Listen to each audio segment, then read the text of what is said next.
Hey girls and guys. Hey girls and guys, it's Tim Charron here, and I wanted to do a quick video blog about booking gigs and what it really looks like behind the scenes, or the day-to-day, the grind that you're going through. And today I'm at WeWork. Cheers to WeWork. I don't know why it's backwards, but the whole video is because I'm here. It's a shared office space. They have them all over the country. We are having construction done on our balconies, so it is far too loud to even stay in the apartment. So usually I'm working from home, doing all this music business stuff. But in the past couple months, we've been coming to WeWork. Anyway, do me a favor, if you like these videos, please make sure that you subscribe to the YouTube channel, and also make comments and ask questions, because I'm doing a whole series where I answer your direct questions via video blog, and also hit the notifications so that you know when I post something new. Anyway, so today I'm going over a couple of things. Now, again, I've been doing this professionally for about 10 years. And when we have something coming up in September, and it's a big concert. I think it will be maybe 6,000 people there. And there'll be a national headliner that we'll be opening for. And in the, for the past 8 years or so, I've always had just sent the venue a stage plot. And if you don't know what a stage plot is or need to generate one, I'm gonna add a link to a free stage plot generator. So basically, when you're playing bigger shows and bigger stages, they will ask you for a stage plot so that they know. It's basically a diagram of where the bass player is going to be, where the guitar player is going to be, and then on the stage plot, it's what do you need for monitors? What do you need for DIs? What do you need for plugins? Are you bringing a guitar amp, or are you going to go straight through? Just basically, your band's info for the stage. I've never been asked for a separate input list until now, and so that's what I've been working on today, which is I just did it in Excel, and I made a separate guitar player needs a vocal microphone and a microphone for his amp. Personally, I need 2 DIs, one for my electric guitar because I use a pod, and one for my acoustic guitar. And then I have a wireless microphone that I travel with if they need it. Otherwise, I prefer to have the venue provide it, because especially with frequencies, and in other words, I don't know if the frequency that's set on my wireless microphone is going to work and all. Sometimes we have issues with the frequencies depending on where, what frequencies are being used in the area. And I'm not a tech person, so I don't even know much about doing that. So I prefer that we use the wireless mics provided by the venues or the sound companies. Anyway, so that's something that's interesting, that I've never been asked for an additional input list. So I had to basically, I looked it up, online, and then asked all of my band members what they needed, and figured out what I needed, and put it in a simple Excel spreadsheet. And then, having said that, then another thing that's going on is we got an offer to play another big festival, and so I've been working on the contract, and we have a very simple contract that we've been using for the past Well, different, we keep tweaking it, but I've been using it for the past 8 years or so. And it's, it just spells out everything, the price, deposit, contact information, the the address of the venue, what we're going to need, backstage. It's a very simple rider, what we're going to need for food when we go to do the event. We do like a $25 a person buyout if they're not going to provide food. Sometimes the festivals are like, you guys are kind of on your own for getting food and stuff. A lot of city events are like that. And so when we're going through the contract, I just take into consideration what we're getting paid, and if it's enough where I'm fine paying for people's food, then it's no big deal. If you're just at the point where you're not making a lot of money and then they don't want to pay for you guys to eat when you get there, then you might want to negotiate. And it just spells out everything, where the check is made to, who it's made to, your load-in time, your set time, your set length, the contact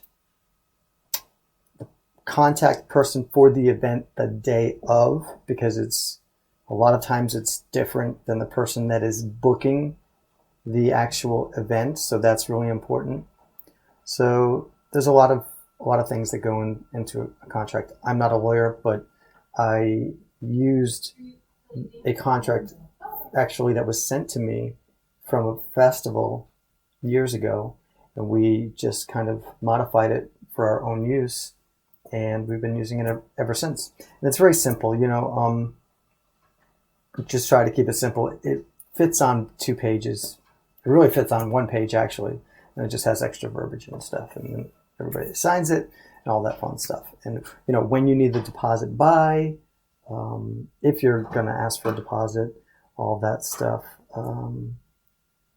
So that's what I've been doing, and this is the glitz and glamour of the music business. But let me tell you, it's exciting. It might not seem exciting in this video, but it's exciting because I love doing this now.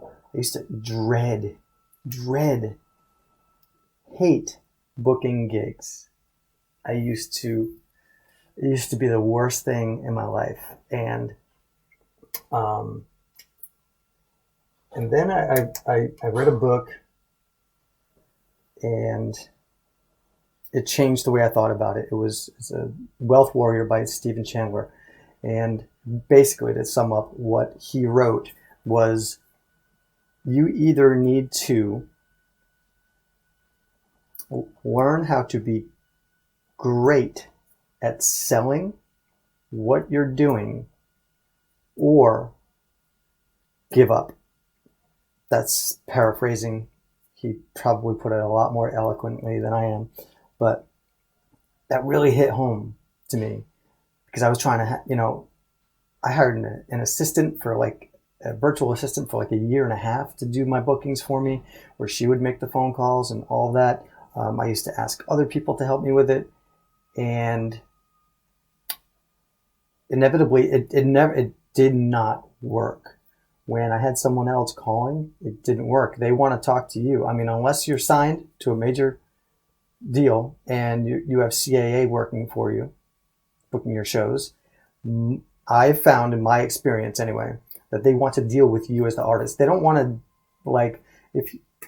unless you're Keith Urban or Kenny Chesney, they're not interested in talking to your booking agent or whatever.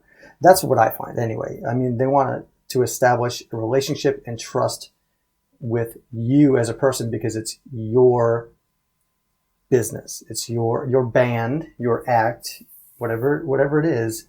You as a singer, you as a songwriter, that's your business. So I just find that people want to deal with you because they want to I believe they want to get a feel for you and how professional you are. So think of it from their point of view. You know, you're not a nationally known act. Let me just speak for myself. I'm not a nationally known act, so they don't know if they can trust me to be professional. That's what I believe. So, and I believe that's what's given me a lot of success in the past 6 years of booking these bigger shows, is that I decided when I read that's it. I need to either stop playing music and stop trying to get bigger and better shows and really advance my career and make it bigger and more robust, you know, and play those festivals where there's thousands of people and, you know, open for all of these national acts. I decided that either I needed to stop having that as a goal and just stop doing that or trying to do that and give up, or I needed to get great at booking gigs. It's very interesting. It's the thing that most people dread, myself included, before I started creating this way of booking gigs, this whole thing. Check out howtobookgigs.com and you'll get a free little mini guide, little mini ebook about how I developed this system of booking gigs that I use now. So I guess my point is, man, it's really exciting. I love it now. I love doing it because it's super exciting. Like, I'm working today on the input list for a show that we're going to play we're going to be opening for a national headliner, and we're going to be playing for 4,000 to 6,000 people and getting paid good money for it.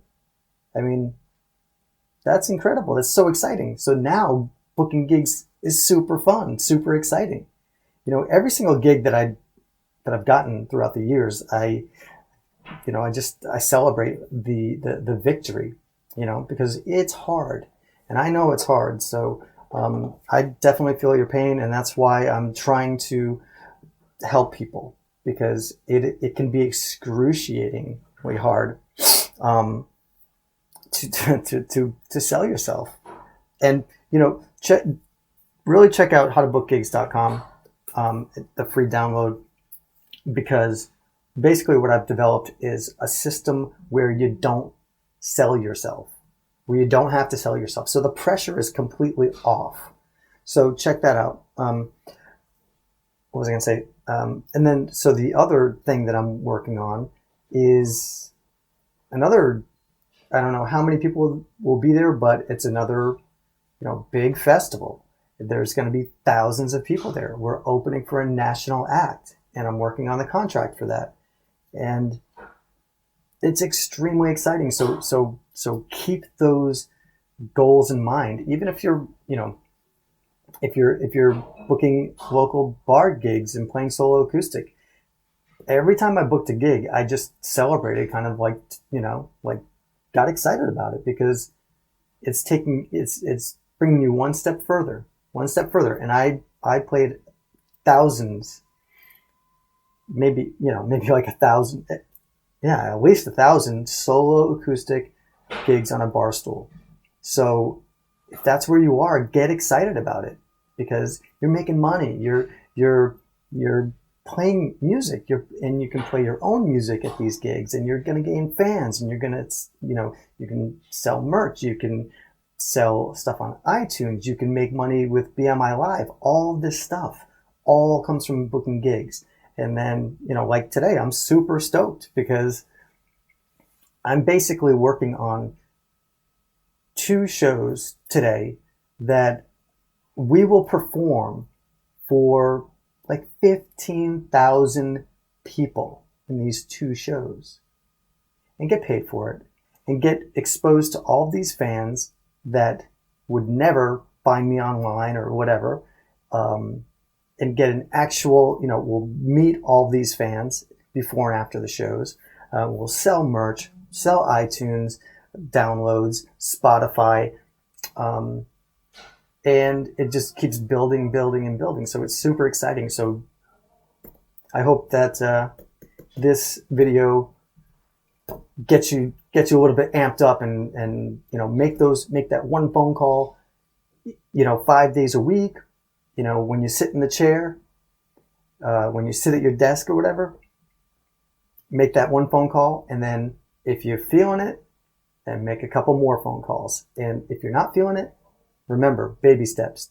Just do that one call 5 days a week. And if you are totally not feeling it, then just stop and make sure you do it the next day. Okay, so that's my advice. And do me a favor, do yourself a favor, check out howtobookgigs.com. And extremely important, please share this with someone. Share this with another musician friend of yours, or somebody that can use this kind of guidance. And make sure you subscribe to my YouTube channel. Really appreciate it. Thank y'all.